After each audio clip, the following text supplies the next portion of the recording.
Hi, Shabbat Shalom everyone. We are now going to continue the series of the Daf Yomi here on this awesome Erev Shabbat Kodesh, here live doing the Shabbat shopping. And very interesting, we are in Tractate Sotah on Daf Mem Hey, that is page 45 of Masechet Sotah, and phenomenal last few dafs. In these last few pages, we are going to do the Siyum Bezrat Hashem only in a few more days' time once we get to page number 49 of Mem Tet. So very interesting today. We've started speaking about a concept called the Egla Arufa, which we learn about inside the Torah. It's actually related in Parshat Devarim in the book of Devarim. So what is the Egla Arufa? It's a concept that there could be, we're going to find in fields, wherever it might be, in one of the cities or in a specific area. There's a dead body.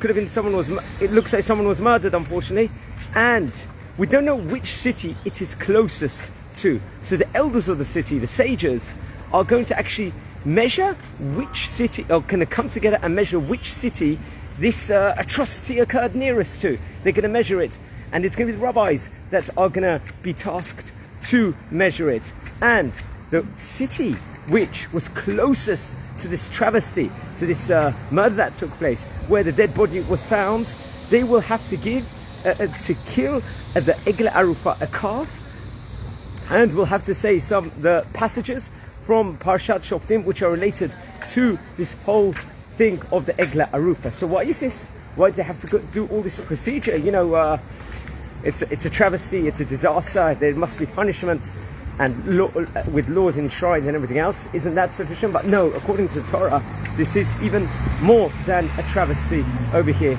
because even though we don't know who the murderer was potentially, and might not know who the deceased was, also it happened in that town, in that vicinity, the places where it was closest to, and that in its own right also is an absolute travesty, because it obviously, first of all, that specific city, they should have maybe taken care better of the person that had been murdered. They should have escorted him, they should have looked after him, there should have been proper protocols in place to make the city safe. Maybe there were certain transgressions going on in that place where that's why it was deemed to have taken place, this travesty. It's when the place that we live in, the Pirkei Avot, the ethics of the fathers, say that we should dwell inside a very good land, a good location, because this location where you're in, when you've got good neighbors, it has a good influence on a person.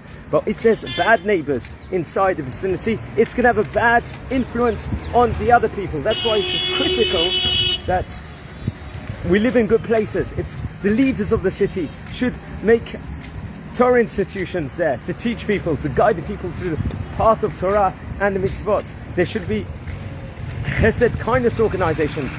Make sure, encourage kindness to the poor and to the needy in those places. There should be community centers to keep the kids out of the street.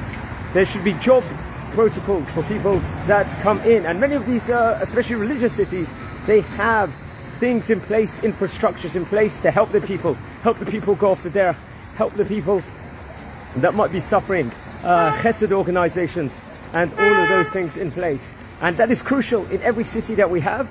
We must have that. And if, God forbid, it's a city where it's desolate of chesed, it's desolate of Torah, it's desolate to guidelines, it's desolate to healthcare, so many problems could occur. So especially, that's why they relate over, as we learn in Parshat Vayera, about the city of Sodom, that Hashem wiped it out, wanted it wiped out, because even there was such a nasty city that people would not even give salt to their neighbors and banned guests from coming. That's how severe it is. And guys, have an awesome Shabbat. I dedicate this to Gabriel, in Lilud Nishmat, Gabriel Ben Rosa.